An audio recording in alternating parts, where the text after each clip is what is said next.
What's up, everyone?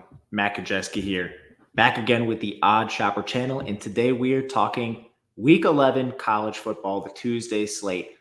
Maction is back. We have a two-game slate, two MAC games. I couldn't be more excited. Before we get started, make sure to hit that thumbs up button, subscribe to the channel, and hit the notification bell so you know when this and all other content goes live. If you've done that, thank you. It does help us a lot. Really can't overstate that. And we have a very special deal for you guys. Up at the top, you see Bet365 is giving you $200 in the form of bonus bets when you make your first deposit. Bet $5 on any game. Side, total, doesn't matter. Whether it wins or loses, you are getting $200 in the form of those bonus bets. And better yet, you're also getting something else if you use our link join to take advantage of that. If you go to Odd Shopper and you click the Tails promo, you'll find a spot that says Get Tails for free. And basically all this is you're still getting that Bet365 promo, or you can take advantage of any of the promos you see listed below. There's a whole slew of them here. And once you do that, you are getting one free month of our Tails package. What that is, I'm in there, Ben's in there, a bunch of our insiders are in there. We're talking about sports betting, giving our picks ahead of time, analysis. It's really tailored to whatever you want. There's something for every single sport. And you just follow these steps, and then you'll get one free month of those Tails package in addition to what you're getting from the sports books. And the best thing, you can do this repeatedly. If you want to do Bet365 and DraftKings, you can absolutely do that, and you will get 2 months. So just a lot of cool things going on behind the scenes. This link join is the best deal I think we've ever done, and I can promise you it will not be around forever. If you or someone you know has a gambling problem, please call or text 1-800-GAMBLER. You must be 21 or older to play. All right. I will show you our live odds screen for college football. And Maction is back. I am pumped. You guys know me. I've been very, very disappointed with the product that Conference USA was putting on the field on Tuesdays. The big difference between Conference USA and Maction, the MAC puts up a lot of points. They have competent players, a lot of down transfers in this conference from teams that you know and love, where Conference USA doesn't have a lot of that. And you just don't have as much nonsense going on here. The one thing I'll say is there is a lot of parity in this league. You get upsets that you don't expect. Kent State's probably going to win a game this year. I don't know who it's going to be against, but don't be surprised. Ball State has already knocked off some teams and played really competitive in some other spots. So the first thing, underdogs are always worth looking at. We're going to go deeper than that, not just play some stupid notion. But I want to say that first and foremost, this is a conference where these teams have a lot of equality between them. You will see upsets even at the top. All right. The first game we have is Bowling Green, Central Michigan. The spread has settled around 12.5 in favor of Bowling Green, the road team. The total in this game is sitting around 48. There's some 47.5 in the market here. These are some interesting teams. Central Michigan was actually pretty good to start the year, and I'm going to start with this team because they've had a couple key injuries. At the top, quarterback is a huge mess for this team. They lost Joe Labas, their first day one starter, and then Bert Emanuel, who had been hurt to begin the year. He basically got in there for a half a game, and then he got hurt, and he's out for the year. So they've had to turn to their third stringer, Tyler Jefferson, and man, has this guy been bad.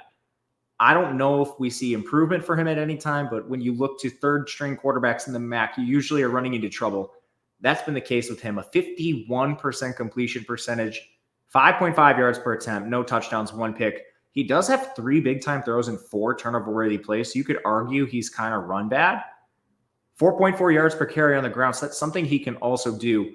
But the infrastructure for this team is not great. The O-line, 34% pressure rate, 127th in pass blocking, 111th in run blocking. They've had injuries to a lot of positions. It's not just quarterback. Varshawn Bailey at left tackle. He's not the only one. They've had to rotate their O-linemen. Tyson Davis, one of their main wide receivers. Stephen Bracey, another wide receiver. Jordan Williams, a rotational wide receiver. It's been very messy for this team throughout the year. And it doesn't appear like it's getting a lot better. And a lot of these offensive injuries have kind of stymied their ability to score. Most recently, we saw this team get absolutely buried by Miami, Ohio, 46-7. That was with Jefferson playing basically a full game. So prior to that, they remained pretty competitive.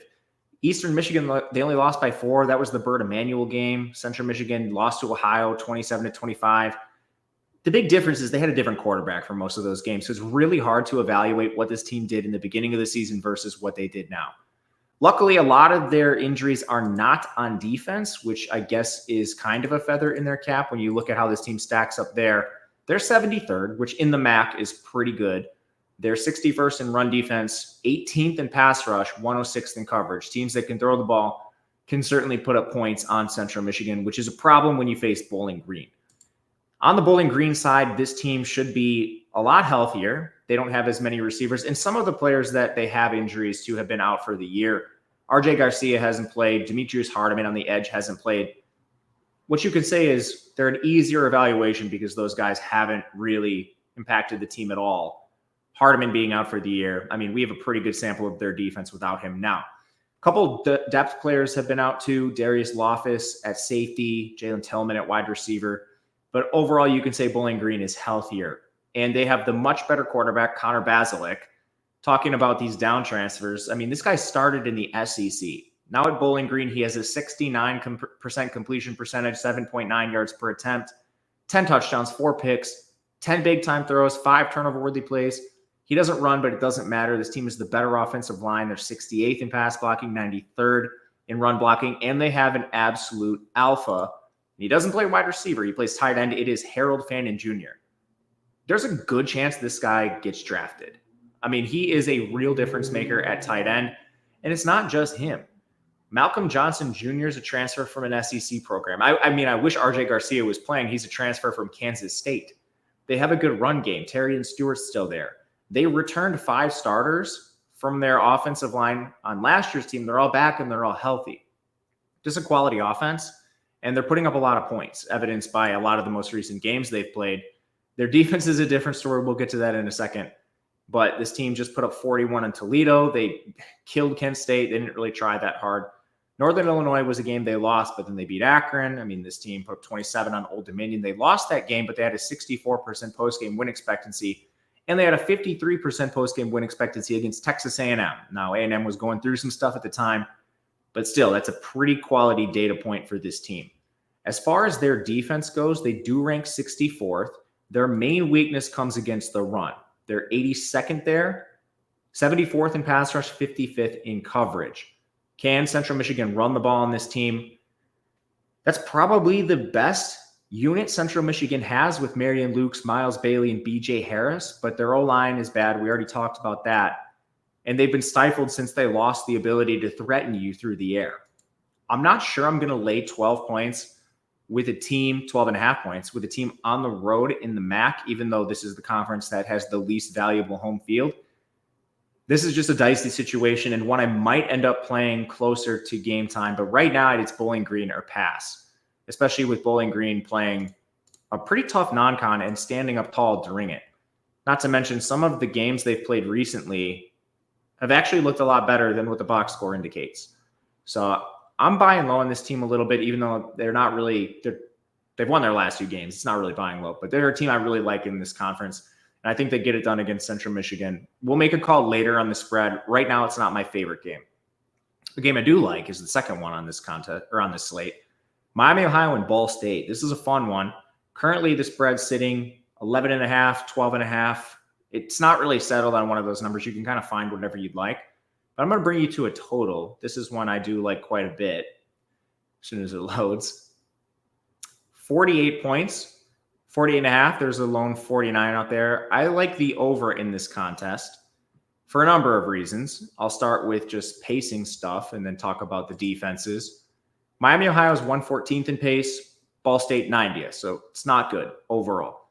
But you look at the defenses for these teams. Ball State is 134th. They are stone dead last in the entire country. This team is 134th against the run. They are 42nd in pass rush somehow. They're 129th in coverage. This is a non-existent defense. They're a defense we've been picking on for a lot of this year. On the other side, Miami, Ohio is 97th in total defense. They're 64th against the run, 102nd in coverage. Injury-wise, the big one to talk about is Brett Gabbert, and I think he's fine. He got hurt in their last game, but he returned. So I'm expecting him to play. If Gabbert plays, the engine of this Miami Ohio offense should be just fine. Their center, Charlie Nanke, was limited in their last game, and Mekhi Yarbrough at corner missed. Those are the big absences outside of Gabbert. But that's really it. If Gabbert plays in this game, I think Miami Ohio certainly does their part getting this towards the over. And he's really hard to evaluate because this non-con Miami Ohio played. They played Northwestern, Cincinnati, and Notre Dame. I mean, as well as UMass, who's like kind of an honorary member of this conference. But I mean, those first three opponents, all P4 teams, and it's depressed his stats. They've been rising steadily since MAC play started, but just overall 59% completion, 7.7 yards per attempt, 13 touchdowns, 7 picks, 10 turnover-worthy plays, 10 big-time throws, 12 turnover-worthy plays, most of those occurring in non-con. Offensive line is sort of imbalanced. They're 110th in pass blocking, but 25th in run blocking. This is a team that can run the ball. So one other thing, if Miami Ohio does have a problem with Gabbert, they're still facing the worst run defense in the country with an offensive line that has paved the way for some pretty solid rushing performances. So I think stone lock Miami Ohio scores. On the other side, Ball State has actually gotten a little better on offense too since they entered conference play. They just beat Northern Illinois 25-23. That's actually a pretty good score for a Northern Illinois game who's built on defense. Prior to that, they played an SEC team in Vanderbilt. They scored 37 on Kent State. They scored 42 on Western Michigan. Then we're in non-con. James Madison, they got killed, but put up 34 points against Central Michigan. This team has been scoring at a pretty decent clip. Caden Simonza, the first-year starter at quarterback, has a 66% completion percentage for 6.5 yards per attempt. 15 touchdowns, 7 interceptions. He does have 9 turnover-worthy plays, and he doesn't run much. But this offensive line is a pretty quality unit, 33rd in pass blocking, 60th in run blocking. And again, the Miami Ohio defense isn't fantastic, 97th overall, just to reiterate that. As far as injuries on the on the Ball State side, Nick Presley, Ty Robinson, they've been out. That's not new. Damon Kaler, their tackle, he's missing time recently. And on defense, I guess just to circle back to Miami, Ohio being able to score, the Ball State defensive injuries include Dakari Frazier at defensive tackle, Jackson Wegold at linebacker, Tylen Baldwin at corner, Elijah Davis at corner. Some of those players are depth pieces, but it doesn't help you. And you look at what these teams have allowed to opposing signal callers. This Ball State defense has allowed one signal caller below 9 yards per attempt. It was Ethan Hampton of Northern Illinois. Every other quarterback they face has been at least 9 yards per attempt or better. That includes Joe Labas from Central Michigan, Hayden Wolf from Western Michigan, Diego Pavia from Vanderbilt. Tommy Ulitkowski, the third stringer for Kent State, was at 10.9 yards per attempt. The run metrics aren't much better for these teams. And then another reason I think that Caden Simonza can score and do their part, this Miami, Ohio defense hasn't faced the best slate of quarterbacks either. Even the non-MAC quarterbacks, Mike Wright is involved in this, Tyson Fomashon, but otherwise Cole Snyder, Parker Navarro, Tyler Jefferson, the third stringer for Central Michigan. There's a chance those numbers are even a little inflated.